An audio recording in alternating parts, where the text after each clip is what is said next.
In today's tech video, I'm going to show you how to fix YouTube if it isn't working on your Sony Smart TV.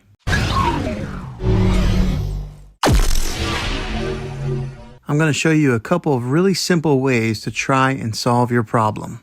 The first one is probably the easiest one to try, and that is to unplug your TV from the wall outlet and wait 60 seconds.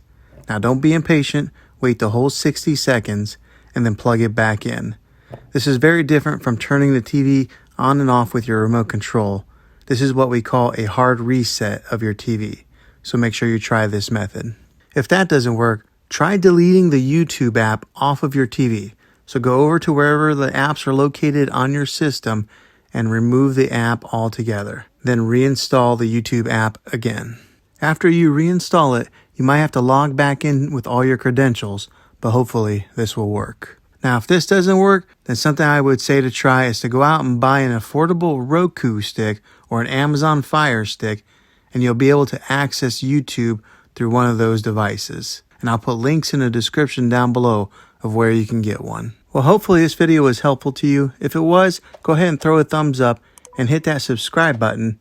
I make tech videos all the time, and I'd love to have you back in the next one. Take care.